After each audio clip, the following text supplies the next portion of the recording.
আসরের নামাজের পরে গুড়ি গুড়ি বৃষ্টি পড়তেছে, রাস্তায় কোনো মানুষ নাই, আকাশ চমকাইতেছে। কৃষকরা ভয়েতে জমিন থেকে ঘরে চলে গেছে, আকাশটা মেঘাচ্ছন্ন হয়ে গেছে।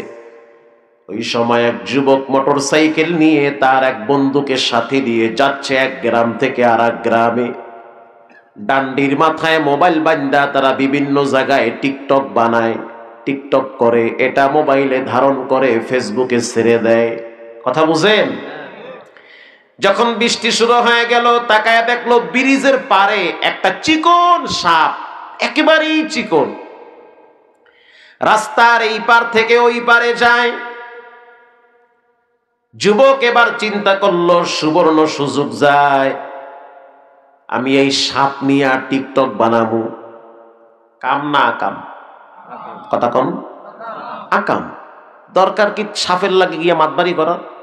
ও যাইতে আছে, যাও, খাও, বোঝো কাওয়ারে। এবার সাথের বন্ধুকে বলল, তুমি ভিডিও করো, আমি ল্যাজ দুইটা ঘুরামু। পরের দিন জাতীয় সব পত্রিকায় আসছে এই ঘটনা। এবার একজনে ভিডিও করতে আসে, সে ল্যাজ ধইরা টপকে ল্যাজ ধরছে। ল্যাজ ধরলে তো সাপের শক্তি দুর্বল হয়ে যায়, ঘুরানো শুরু করছে। মোটামুটি 5-7 মিনিট ঘুরাবার পরে সাপ চিন্তা করে, আমি কি দেশে আইছি না ইন্ডিয়া আইছি? এ কি? সাপ বং ধরছে। সাপ কিন্তু মরে নাই। সাপ কি সহজে মরে? মরতেই চায় না। ও দেখবেন মরে গেছে, কিন্তু একটু ফোঁস করে ওঠে। এবার যুবকের মাথায় শয়তান আর একটা ভূত চাপছে, মানে শয়তান আর একটা খোঁচা মারছে যে এই ল্যাজ দিয়ে ঘুরি দিলে কামইবে না, তুমি কল্লায় হাত দিয়ে কপালে একটা জুমা দাও। সেম তাই করলো। এবার পাশের যুবককে বলল, ভিডিও বানাও, আমি গলায় হাত দিয়ে কপালে চুমো দিব, কারণ সাপ তো মরে গেছে। সাপ কিন্তু মরে নাই। পাশের ডায়ে কয়, তুই সাবধান, দেখ মরছে না, যেটা আছে। কইলে সিহন সাপ, ও যেটা থাকলো কি না থাকলো কি, সমস্যা হইবে না, মনে করছে কেসোয়া। এবার আস্তে করে সেই সাপের মাথা একটু, এই যে সবুজ কালারের ছিল মাথাটা, চুমা দিবার গেছে, একটু মুখ লাগাইবে কপালে, সাপের কপালে। সাপ চিন্তা করলো, ভালোবাসার জায়গা পাইলি না, এনে আইসো মরতে। ফস করে উঠছে, ফস ঠেলায় এই একটা খোঁচা মারছে। ওটা বিষাক্ত সাপ, ভয়ঙ্কর বিষাক্ত সাপ। মুহূর্তের ভিতরে পুরো দেহ কালো হয়ে গেছে, অসুস্থ হয়ে পড়ে গেল। হুন্ডায় আরো দিগলা হালাইয়া হসপিটালে নেছে। ডাক্তার বলছে, আসার সময় তো শেষ। এ মেয়া, কয়েকদিন আগে হনছেন না যে রেল লাইনে টিকটক বানাইতে গিয়ে এক পোলায় মরছে? কথা কন না কার? এই তো, যার কাম নাই হে কি করে? আকাম করে। প্রিয় যুবক ভাইয়েরা আমার, হযরত আলী রাদিয়াল্লাহু তাআলা আনহু বলেন, আমি আমার রবকে কিছুই দিতে পারলাম না, তবে 3টা জিনিস দিলাম। 1 নম্বরে, আমি আমার হাত রবের পক্ষে ব্যবহার করব, খারাপ রাস্তায় আমার হাত ব্যবহার হবে না। সুবহানাল্লাহ। 2 নম্বরে, আমি আমার জিহ্বাটা রবের পক্ষে স্লোগানে স্লোগানে প্রকম্পিত করব। জিহাদের ময়দানে হযরত আলী রাদিয়াল্লাহু তাআলা আনহু যখন তাকবীরের আওয়াজ তুলতো, শয়তান জিহাদের ময়দান থেকে পালাইতো। আল্লাহু আকবার। 3 নম্বরে, ওয়াজ্জামিরুল মুহাজ্জাবা, আমার দিলের ভিতরে ছেলে সন্তান, স্ত্রী পুত্র, দল ক্ষমতা, নেতা নেত্রী, কারো ভালোবাসা পরিপূর্ণ থাকবে না। ভালোবাসা থাকবে একজনের, তিনি হলেন কে? প্রিয় ভাইরা আমার, আলোচনার শুরুতে আপনাদের দিলগুলাকে পরিষ্কার করে নেন। যতক্ষণ থাকবেন ততক্ষণ দিলের ভিতরে প্রেম থাকতে হবে কার? আল্লাহর প্রেম ভালোবাসা নিয়ে ধৈর্যের সহিত থাকবেন ইনশাআল্লাহ। বলেন, আপনাদের কষ্ট হয়? আমি 1 ঘন্টা কথা বললে কি আপনারা থাকবেন না চলে যাবেন? থাকবেন তো ইনশাআল্লাহ? থাকেন। কোরআনুল কারীমের ভিতরে 114 সূরা আছে। প্রত্যেকটা সূরার নাম আছে না নাই? যেমন সূরার নাম সূরা বুরুজ। যদি আপনি তাকান দেখবেন লেখা আছে ওয়াস-সামাই যাতিল বুরুজ।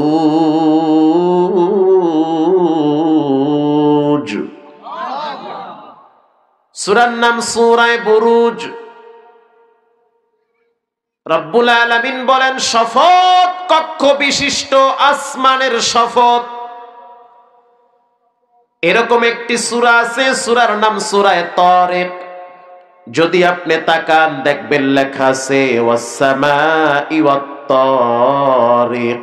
আল্লাহু আকবার। তারিক। সূরার নাম সূরা কাউসার।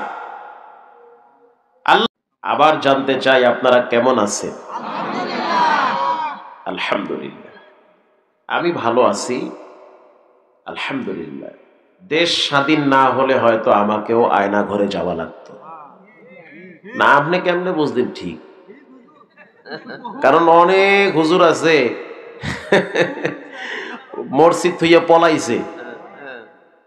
কথা ঠিক না? ঠিক। বাইতুল মুকাররমের খতিব সাহেব হেও দিহি গেছে গা পালায়া। তো অবস্থান পরিবর্তনের পাশাপাশি অনেকেই পলায়, কারণ এরা এক সময় স্বৈরাচারের পা চাটত। হালুয়া রুটি খাওয়ার জন্য পকেট সব সময় গরম থাকতো, আর গোপনে গোপনে ইসলামের গোড়া কাটত। সহজ সরল মুসলমানদেরকে ফাঁসির কাস্টে ঝুলিয়ে তাদেরকে কষ্ট দিয়েছে। তা আমি যেখানে জুমা পড়াই ওটা তো 12 কুতুবের আড্ডাখানা, মতিঝিল, ঢাকার প্রাণ কেন্দ্র। এই জুমার দিন 9 থেকে 10,000 মুসল্লি জুমার আদায় করে। আমি এখানে বয়ান করব একেবারেই প্যারাসিটামল, কারণ জুমার বয়ান মাঠের বয়ান কোনোদিন এক না। ওটা সম্পূর্ণ ভিন্ন পরিবেশ, মাঠের পরিবেশ ভিন্ন। ওই বয়ান এখানে বুঝবেন না, এখানের বয়ান ওখানে চলবে না, এটা বুঝতে হবে। প্রিয় ভাইরা আমার, তো দেশ স্বাধীন হওয়ার কয়েক জুমা আগের থেকে আমাকে বলতেছে আপনি আইসেন না, আপনি না আসলেই ভালো। আমি বললাম আমি নরম মানুষ, সহজ সরল মানুষ, চোখ বন্ধ করে আওয়াজ করি, আমি আমারও কোনো আওয়া লাগবে না। এটা হইল কিছু? ডিজিএফআই, এনএসআই, এসএসএফ এর সদস্যরা প্রায় জুমার দিন আসে। আপনাদের আক্কেলপুর আছে না, এখানে এনএসআই এর একজন সিনিয়র অফিসার আছে, ভালো মানুষ, পা চাটে নাই। র্যাঙ্ক বাড়ে, হ্যাঁ র্যাঙ্ক কমে, খুব ভালো মানুষ। আমি কিছুদিন আগে আসছিলাম তার বাড়ির মাহফিলে। এক জুমায় আমাকে বলে হুজুর আপনার নাম তো লিস্টিতে আছে। আমি কো আল্লাহ, কই কি কাম সারছে এইবার। তা আমি বললাম কত নাম্বারে আছে? বলল হুজুর আপনার নাম তো 53 নাম্বারে আছে। 5 3 কত? 54 না 53। একটু মনোযোগের দৃষ্টি আকর্ষণ করতেছি। তা আমি বললাম লিস্ট কত বড় হয়েছে?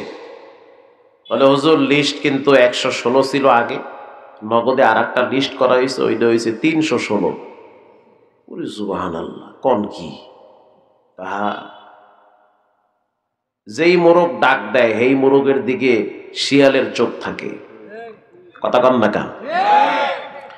তো কোরআনের সঠিক কথা আপনি যেই প্রান্তেই বলেন, পানির নিচে ডুব দিয়েও যদি ইসলামের পক্ষে একটা আওয়াজ দেন, বেদিনরা ওখানেও আপনাকে টার্গেট করবে। তো সে আমাকে বলল যে আপনারা হুজুরেরা গুতাগুতি করতে পারেন, আপনারা একজন আর একজনকে ঠেলেন, কিন্তু আল্লাহর দুশমনরা তারা কিন্তু আপনাদের সকলকে এক চোখে দেখে। কারণ যে বলবে আমার রব আল্লাহ, আমার নবী মুহাম্মাদুর রাসূলুল্লাহ, আমার কাবা আল্লাহর ঘর বাইতুল্লাহ, আমার ধর্ম ইসলাম, আমি ঈমান নিয়ে মরতে চাই, সে যেই হোক না কেন সে একজন ঈমানদার, তার সাথে আমার কোনো দ্বন্দ্ব থাকতে পারে না। দ্বন্দ্ব হবে নাস্তিকদের সাথে, খোদাদ্রোহীদের সাথে, আল্লাহর দুশমনদের সাথে। আপনার সাথে আমার কেন দ্বন্দ্ব? আমিন কে আসতে পরে, কে জোরে পড়ে, এগুলো নিয়ে ঠেলাঠেলি করার দরকার কি? কে মিলাদ পড়ে, কে পড়ে না, কে মোনাজাত ধরে, কে ধরে না, কি এক অবস্থা! এ নিয়ে গুতাগুতি কামড়াকামড়ি করতে করতে আজকে ইসলামের দুশমনদেরকে ইসলামের বিরুদ্ধে কথা বলার সুযোগ করে দেওয়া হয়েছে। আমরা পরস্পরে ঐক্যবদ্ধভাবে দেশ এবং জাতির কল্যাণে ইসলামের জন্য কাজ করতে চাই, ইনশাআল্লাহ বলেন। আবার জানতে চাই আপনারা কেমন আছেন? আলহামদুলিল্লাহ। শুকরিয়া আদায় করলে নেয়ামত বাড়ায় দেয় কে? সুম্মা লাতুসআলুন্না ইয়াউমাইযিন আনিন নাঈম। আল্লাহ প্রত্যেক নেয়ামত সম্পর্কে প্রশ্ন করবে। দুইটা হাত দিছি, ওরে সুবহানাল্লাহ, এটা ছাইরা দিলে নরম হয়, এমনে করলে শক্ত হয়। কথা কন না কা? এটা যদি এরকম কইরা কারো সামনে গিয়া বলেন চাম আলাইকুম, মানে শুদ্ধ করে তো সালাম পারেন না, তা চাম আলাইকুম মাইরা দিছেন, বলেন হে লোক খুশি না বেজার? খুশি। কি কিসের বেজার? হে তো খুশি, হে তো নিজেও সালামের উত্তর পারে না, হে কবে ওয়ালাইকুম। কথা ঠিক না বেঠিক? আপনি যদি আমার এখন সামালাইকুম, তা আমি কব তোর মাথায় ঢাড়া পড়ুক, জাগা ওদিকে। আপনি হাতটা এরকম করে যদি ঘরে যান, স্ত্রীর কাছে যান, গিয়ে যদি বলেন আসসালামু আলাইকুম, কেমন আছো বউ? বলেন বউ খুশি না বেজার? সূর্য আজকে কোন দিক দিয়ে উঠছে? সালাম। ঘরে ঢুকে ম্যাচ খোঁজে, গোলামের জি বিড়ি দে। ঠিক না বে ঠিক? আজকে দেখি সালাম। এখন ঘরে ঢুকে যদি একই হাত, ওরে আল্লাহ কত নিয়ামত দিছো তুমি হাতের ভিতরে, সুবহানাল্লাহ। একই হাত, এটা শক্ত কইরা ঘরে গিয়া বউয়ের নাহের সামনে নিয়ে ধরছেন, বউ কবে গোলামের ফোজ আরো দেখছো? কথা ঠিক না বে ঠিক? একই হাত, ছেড়া দিছেন নরম, মুট করছেন শক্ত। ছেড়া দিছেন খুশি, হাসি মারবে, মুট কইরা নাকের কাছে নিবেন, কষ্ট পাবে। এই হাত সম্পর্কে আল্লাহ প্রশ্ন করবে যে হাত দিয়েছি কোথায় ব্যবহার করলা? কোন সুদখোরকে টিপ দিয়ে সংসদে প্রবেশ করিয়েছ? জবাব দিতে হবে। হযরত আলী রাদিয়াল্লাহু তাআলা আনহু বলেন, আফাদাতকুমুন নি'মাহু মিন্নি সালাসা। আল্লাহ আপনি আমারে নবীর জামাই বানাইছেন, আবার নবীর চাচতো ভাই বানাইছেন, কুরাইশ বংশের সন্তান, আবার জান্নাতের রমণীর স্ত্রী হিসেবে কবুল করেছেন, জান্নাতের দুইজন যুবকদের সর্দারের বাপ বানাইছেন। সুবহানাল্লাহ বলেন। তা আমি আপনারে কি দিব? আমার তো কিছুই নাই। আপনি আমারে যা দিছেন আমি আপনারে কি দিব? গোটা পৃথিবীর মানুষের মুখে মুখে এই আওয়াজ, আনা মাদিনাতুল ইলম ওয়া আলিয়্যুম বাবুহা। রাসূল বলেছেন আমি হলাম মদিনার শহর, সেই শহরের দরওয়াজা হইল হযরত আলী। সুবহানাল্লাহ বলেন। আমি হলাম ইলমের শহর, ইলমের শহর, জ্ঞানের শহর অথবা জ্ঞানের ঘর, সেই রাজধানীর দরওয়াজা হইল আমার জামাই হযরত আলী। সুবহানাল্লাহ বলেন। এত সম্মান দিছেন, আমি দিমু কি আপনারে? আপনিও আল্লাহরে কোন আল্লাহ আপনি আমারে মানুষ বানাইছেন, চাইলে তো অন্য কিছু বানাইতে পারতেন। আবার বানাইছেন মুসলমান, আমি আপনারে দিমু কি? কি দিমু আমি আপনারে? প্রতিবন্ধী বানাইতে পারতেন, ন্যাংরা কানা লুলা দেড়বেটারি আদামরা বানাইতে পারতেন, কিন্তু তা না বানায়া মানুষ বানাইছেন। লড়তে চড়তে পারি, খাইতে পারি, ঘুমাইতে পারি, হুমকি দিতে পারি, কত কিছু করতে পারি। কি দিব? যাও আল্লাহ তোমারে সকালবেলা চার দোকানে গিয়ে একটা বিড়ি আর দুইটা চা খাইয়া তোমারে দিয়ে দিলাম। আউযুবিল্লাহ আমনে কর না নাউযুবিল্লাহ কর। তা আল্লাহরে দেবেন কি? মাগরিবের পরে চার দোকানে বইয়া বিড়ি খান, চা খান, টিভি দেখেন, এই তো আল্লাহরে দিতে আছে। তা আল্লাহ দেখো তুমি আমার এত কিছু দিয়েছো, তোমার আমি এইটা দিছি। হযরত আলী বলেন ইয়াদি ওয়া লিসানি ওয়াজ জামিরুল মুহাজ্জাবা। কিছুই নাই, তবে তিনটা জিনিস আমি তোমাকে দিলাম। আল্লাহু আকবার। আল্লাহ তোমারে তিনটা জিনিস দিলাম। এক নম্বরে আমার হাত তোমার পক্ষে ব্যবহার হবে। আমার হাত কার পক্ষে ব্যবহার হবে? আল্লাহর পক্ষে। যে কোনো যুদ্ধের ময়দানে হযরত আলী প্রথম তরবারি হাতে নিয়ে ঝাঁপিয়ে পড়তেন দুশমনদের মাঝে। আল্লাহু আকবার। যেখানে অন্যায় সেখানে প্রতিবাদের হাত হযরত আলী প্রথম উড্ডীন করতেন। আল্লাহু আকবার। যেখানে অপরাধ দেখত সেখানেই তিনি শক্ত হাতে দমনের জন্য দাঁড়িয়ে যেতেন। রবের পক্ষে তার হাত ব্যবহার হইত। 2 নম্বরে ওয়াল লিসান, আবার জিহ্বা তোমার পক্ষে ব্যবহার হবে। আমার জিহ্বাটা তোমার পক্ষে স্লোগান উঠবে। হযরত আলী যখন কোন জিহাদের ময়দানে প্রবেশ করত, প্রথম তিনি তাকবীরের আওয়াজ তুলত, চিৎকার মেরে বলেন আল্লাহু আকবার। এই আল্লাহু আকবারের তাকবীর এটা ছোটখাটো না, এটার পাওয়ার অনেক বেশি। হযরত আলী বলেন 3 নম্বরে ওয়াজ-জামিরুল মুহাজ্জাবা, আমার দিলের ভিতরে আপনার মহব্বত ভরপুর থাকবে। জিহাদের ময়দানে এক বেঈমানকে হযরত আলী পায়ের নিচে ফালায়া বুকের উপরে উঠা কেবলমাত্র কতল করবে, কেবলমাত্র ছুরি ধরবে যুদ্ধের ময়দানে। ইন দি মিন টাইমে সেই মাজুজি, সেই ইহুদি হযরত আলীর চেহারায় থুতু মারছে। যখনই থুতু মারল হযরত আলী রাদিয়াল্লাহু তাআলা আনহু আস্তে করে ছেড়ে দিয়েছে। উচিত ছিল থুতু মারলে তো রাগ আরো বেশি উঠবে, কথা ঠিক না? একে তো আমার নিচে পড়ছো, পরাজয় বরণ করেছো, আবার তুমি মারলা থুতু, তোমার তো কোনো শক্তিই নাই, তুমি শেষ হয়ে গেছো, তো রাগ তো আরো বেশি উঠবে। ওরে হারামি, তোরে খাইছি, তোর গোষ্ঠী উদ্ধারে খাইছি, কথা কি আমার বোঝেন? কিন্তু সেই রাগ তো ওড়ে নাই। হযরত আলী বলল, যাও, তোমাকে ছেড়ে দিয়েছি। কেন? এতক্ষণ তোমার উপরে আমার রাগ ছিল আল্লাহর জন্য, যখন তুমি আমাকে থুতু মারছো আমার ভিতর থেকে নিজের জন্য রাগ উঠছে, আর নিজের জন্য রাগ উঠলে তোমাকে হত্যা করা জায়েজ নাই। আল্লাহু আকবার বলেন। আপনি হক কথা বলবেন, শক্তি ব্যবহার করবেন, রক্ত ব্যয় করবেন, জীবন দিবেন, বলেন কার জন্য? আওয়াজ দিয়ে বলেন কার জন্য? আল্লাহর জন্য।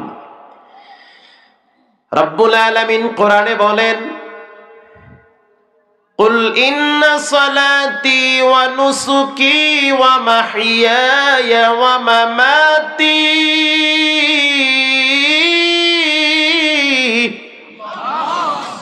ওয়া মামাতি লিল্লাহি রাব্বিল আলামিন।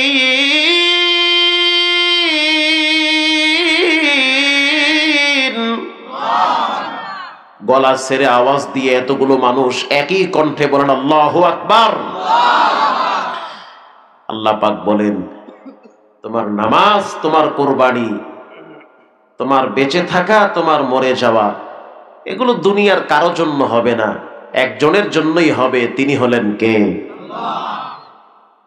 অনেক যুবকরা দেখি একটা মেয়ের প্রেমে পাগল হয়ে গলায় দড়ি দেয়, হাত কাটে, রক্ত বের করে, এটা হারাম, এটা জায়েজ নাই। রক্ত যদি ঢালতেই হয় একজনের জন্য ঢালতে হবে, তিনি হলেন কে? আল্লাহর জন্য ঢালেন। আবার একটা মেয়ে দেখি গলায় দড়ি দিয়ে চিরিকুট লেখে ফেলে গলায় দড়ি দেয়। কেন দিয়েছ? বলে আমি অমুককে পাই নাই, সে বিয়ে গোপনে করেছে, আর একজনের সাথে সংসার করে, এজন্য আমি আত্মহত্যা করেছি। দুনিয়ায়ও পাইলি না, মরার পরেও ফেরেশতাকে বাটাম ফাটা, কথা কন না কা? তো শান্তি কই? দুনিয়ায় তো পাইলি না, দুঃখের ঠেলায় বাথরুমে গিয়ে হারপিক খাইয়া মরে, কষ্টের ঠেলায় গলায় দড়ি দিয়ে শীত পড়াং হয়, কথা কন না কা? মরে যাবো গো, ও আল্লাহ, মনে করছে মরার পরে বুঝি সখী কবরে এই হেরে সালাম দেবে, মরার পরে তো ফেরেশতারা কবরে বাটাম ফাটা দিবে, তো মরকা। আমার থিওরি হলো, তুমি কেন মেয়েদের পিছনে ঘুরবা, মেয়েরা কেন ছেলেদের পিছনে ঘুরবে? যার যার স্থান থেকে যোগ্যতা অর্জন করো, তোমার যোগ্যতাই বলে দিবে তুমি কোথায় যাবে। তুমি লেখাপড়া করো, প্রতিষ্ঠিত হও। লেখাপড়া করতে মনে না চাইলে বহিদ পন্থায় টাকা পয়সার মালিক হও। আছে না কিছু পোলাপান লেখাপড়া করতে ভাল লাগে না, সারাদিন বাপের হোটেলে খাইবে আর পাবজি আর ফ্রি ফায়ার খেলাইবে। আলহামদুলিল্লাহ এটা আপনাদের এলাকায় নাই, না নাই। খালি পোলাপানকে দোষ দিয়ে লাভ নাই, আমগো মুরব্বিকেও দোষ আছে। পোলাপানকে কই কিরে তোরা এখানে বয়ে বয়ে পাবজি খেলাও, তো কাম নাই। হুজুর খালি মগুই চোখে দেখেন, মোরা তো জোয়ান মানুষ পাবজি খেলাই, বুড়ারা করে কি চার দোকানে গিয়ে দেখেন, চাইয়া দেখি ওরে আল্লাহ হেরা বইয়া বইয়া বাসর ঘরের ছবি দেখে। কথা ঠিক না বে ঠিক? পোলাপানের দোষ দিয়ে লাভ কি? মুরব্বীরাও তো আকাম কম করে না। রাগ করতেছেন, মাফ করে দিয়ে। এই হলো অবস্থা আমগো দেশের। কুড়িগ্রাম গেছি ওয়াজে, বুরিঙ্গা মারি গত বছর। সেখানে ডলফিন মোড় আছে বা শাপলার মোড় আছে একটা, ওই চত্বরই বয়ান। ওসি সাহেব আসলো, যেহেতু প্রপারে মাহফিল, অনেক বড় মাহফিল, অনেক লোকজন। ওসি সাহেব বলতেছে, হুজুর আপনি একটু এই বিষয় নিয়ে একটু ওয়াজ কইরেন, যুব সমাজ আস্তে আস্তে শেষ হয়ে যাচ্ছে। 5 তারিখে দেখলাম যুব সমাজকে, হুজুর আমরা শেষ হই নাই, আমরা শক্ত আছি, টাইম মতো ঠিকই আমরা ছবল মারি। আসতে বলবেন না, জোরে বলেন। আমরা রেডি আছি। তো ওসি সাহেব বলতেছে, হুজুর ও ভালো মানুষ, উনি পলায় না, উনি আছে ওই থানায়, এখনো আছে, উনি 2 নম্বরই করে নাই। তা বলতেছে, হুজুর এই এলাকায় পোলাপান খালি টিকটক বানায়। আমি বললাম ভালো তো, খারাপ না, আপনিও বানান। অনেক পুলিশে টিকটক বানায় না, তো বানাইবেন আপনার, সমস্যা কি? ভালো এটা। হুজুর এটা কোনো কথা? একটা পোলাপান টিকটক বানায়, কি হয়েছে? টিকটক বানাই একটা মরছে। অকন কি এটা কোনো কথা? টিকটক বানাই আবার মরে কেমনে? তো হুজুর একদিন এই এলাকার ঘটনা, ওই কবরও আমারে দেখাইছে যেখানে ওরে মাটি দিছে। আহা, কেউ যদি শয়তানে কামড়ায়, কাম থইয়া আকাম করে, এটা আমাকে বরিশালে ভাষা। কেউরে যদি শয়তানে কামড়ায়, মানে শয়তানে মাথার মধ্যে খোঁচা মারছে, আজারে বইয়ে রয়েছে, তুই 2 নম্বরই কর। কেউরে যদি শয়তানে খোঁচা মারে, হে কাম থইয়া কি করে? কথা কম না, আকাম করে, মানে ও কোনো কামই না, কোনো কাম নাই, খালি খালি দেহি বিলাইয়ের লেজের মাথায় হে দড়ি দিয়ে বাঁধবে। এত চেষ্টা করে 3 ঘন্টা বইয়ে, দড়ি মোড়ে লাগেই না। ও কি লাগে? তো আকাম করে। তুই সোবান লকা 13 বার, তাও তো সওয়াব হইবে। যেদিন পদ্মা সেতু উদ্বোধন হয়েছে, ওই দিন দেখলাম এক যুবক দাঁড়ায় দাঁড়ায় পদ্মা সেতুতে প্রস্রাব করছে, পত্রিকায় আসছে। আপনি ঠান্ডা মাথায় ভাবেন, এই সেতু কি সরকারের বাপের টাকা বানাইছে? আপনার আমার পকেটের টাকা। কথা ঠিক না বে ঠিক? তা আমার কথা হইল, যুবক তুমি মোতার কি জায়গা পাইলা না? এত সিফা সাফা আছে, খাড়ায়া মাইরা দাও, হ্যাঁ হইয়া তুমি এখানে মরতে আইছো কা? কথা কন না কা? পুলিশ ঘোরে, র্যাব ঘোরে, সেনাবাহিনী ঘোরে, বন্দুক তাক করে আছে, নতুন উদ্বোধন হবে, মানুষের একটা আবেগ অনুভূতি কাজ করতেছে। যাই হোক, কিন্তু কথা হলো যে তুমি মরতে গেলা কাওয়াহানে। হে মরছে মরছে ভালো কথা আছে, মরছো মরছো, চুপচাপ মুইতা মুইতা কোনো মতে বাড়ি বুড়ি মারি আয়া ভর। কথা কন না কা? সেইটা আবার মোবাইলে তোলা লাগবে কি লিখিয়া, সেইটা আবার মোবাইলে তুললে ফেসবুকে ছাড়িয়ে দিতেছে যে সুবহানাল্লাহ আমি মুতছি, আমি পদ্মা সেতুতে মুতছি, এটা ছাড়িয়ে দিতেছে। তাও আবার সুবহানাল্লাহ কইয়া ছাড়িয়ে দিতেছে। বিশাল একটা সোয়াব কামাইছে। এখন যে পুলিশে জেলখানায় নিয়ে বাটাম ফাটা দিতে আছে, কে তোমারে বাঁচাইছে? কথা কন না কা? এটা কাম না আকাম? না আপনারাই বলেন, এটা কাম না আকাম? আকাম না, আকাম তো। ওসি সাহেব বলল, হুজুর আসরের নামাজের পরে গুড়ি গুড়ি বৃষ্টি পড়তেছে, রাস্তায় কোনো মানুষ নাই, আকাশ চমকাইতেছে, কৃষকরা ভয়েতে জমিন থেকে ঘরে চলে গেছে, আকাশটা মেঘাচ্ছন্ন হয়ে গেছে। ওই সময় এক যুবক মোটর সাইকেল নিয়ে তার এক বন্ধুকে সাথে নিয়ে যাচ্ছে এক গ্রাম থেকে আর এক গ্রামে। ডান্ডির মাথায় মোবাইল বান্ধা তারা বিভিন্ন জায়গায় টিকটক বানায়, টিকটক করে, এটা মোবাইলে ধারণ করে ফেসবুকে ছেড়ে দেয়। কথা বুঝেন? যখন বৃষ্টি শুরু হয়ে গেল, তাকায় দেখলো ব্রিজের পারে একটা চিকন সাপ, একেবারেই চিকন, রাস্তার এই পার থেকে ওই পারে যায়। যুবক এবার চিন্তা করলো সুবর্ণ সুযোগ যায়, আমি এই সাপ নিয়ে আর টিকটক বানাবো। কাম না আকাম? কথা কম। আকাম। দরকার কি সাপের লাগে গিয়া মাতবাড়ি করার? ও যাইতে আছে, যাও, খাও, বোঝো কাওয়ারে। এবার সাথের বন্ধুকে বলল, তুমি ভিডিও করো, আমি ল্যাজ দুইটা ঘুরামু। পরের দিন জাতীয় সব পত্রিকায় আসছে এই ঘটনা। এবার একজনে ভিডিও করতে আছে, সে ল্যাজ দইরা টপকে ল্যাজ ধরছে। ল্যাজ ধরলে তো সাপের শক্তি দুর্বল হয়ে যায়, ঘুরানো শুরু করছে। মোটামুটি 5-7 মিনিট ঘুরাবার পরে সাপ চিন্তা করে, আমি কি দেশে আইছি না ইন্ডিয়া আইছি? এ কি? সাপ বং ধরছে। সাপ কিন্তু মরে নাই। সাপ কি সহজে মরে? মরতেই চায় না। দেখবেন মরে গেছে কিন্তু একটু ফুস করে ওঠে। এবার যুবকের মাথায় শয়তান আর একটা ভূত চাপছে, মানে শয়তান আর একটা খোঁচা মারছে যে এই ল্যাজ দিয়ে ঘুরি দিলে কামইবে না, তুমি কল্লায় হাত দিয়ে কপালে একটা জুমা দাও। সেম তাই করলো। এবার পাশের যুবককে বলল, ভিডিও বানাও, আমি গলায় হাত দিয়ে কপালে চুমো দিব, কারণ সাপ তো মরে গেছে। সাপ কিন্তু মরে নাই। পাশের ডায়ে কয়, তুই সাবধান, দেখ মরছে না, জেতা আছে। কইলে এসি হন সাপ, ও জেতা থাকলো কি না থাকলো কি, সমস্যা হইবে না, মনে করছে কেস সোয়া। এবার আস্তে করে সেই সাপের মাথা একটু এই যে সবুজ কালারের ছিল মাথাটা, চুমা দিবার গেছে, একটু মুখ লাগাইবে কপালে, সাপের কপালে। সাপ চিন্তা করলো, ভালোবাসার জায়গা পাইলি না, এনে আইসো মরতে। ফস করে উঠছে, ফস ঠেলায় এইটা খোঁচা মারছে। ওটা বিষাক্ত সাপ, ভয়ঙ্কর বিষাক্ত সাপ। মুহূর্তের ভিতরে পুরো দেহ কালো হয়ে গেছে, অসুস্থ হয়ে পড়ে গেল। হুন্ডায় আর দিগলা হালাইয়া হসপিটালে নেছে। ডাক্তার বলছে আসার সময় তো শেষ।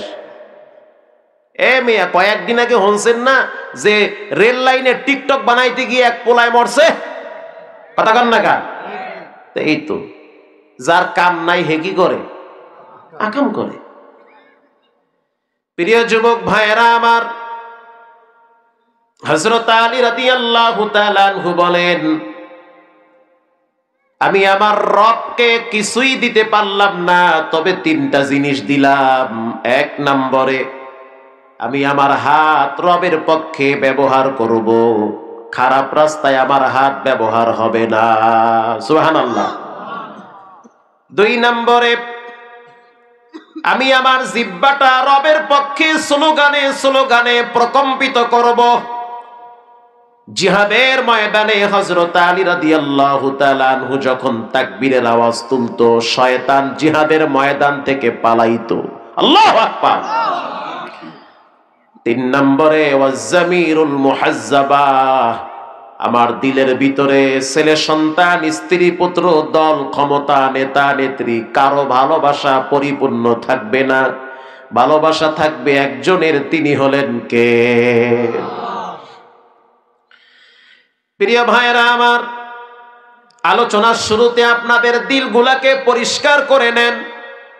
যতক্ষণ থাকবেন ততক্ষণ দিলের ভিতরে প্রেম থাকতে হবে কার? আল্লাহর প্রেম ভালোবাসা নিয়ে ধৈর্যের সহিত থাকবেন ইনশাআল্লাহ। বলেন আপনাদের কষ্ট হয়?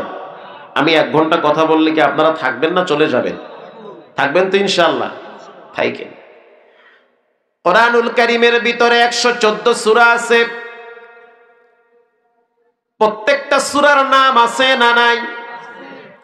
যেমন সূরার নাম সূরা বুরুজ, যদি আপনি তাকান দেখবেন লেখা আছে ওয়াসসামাই যাতিল বুরুজ।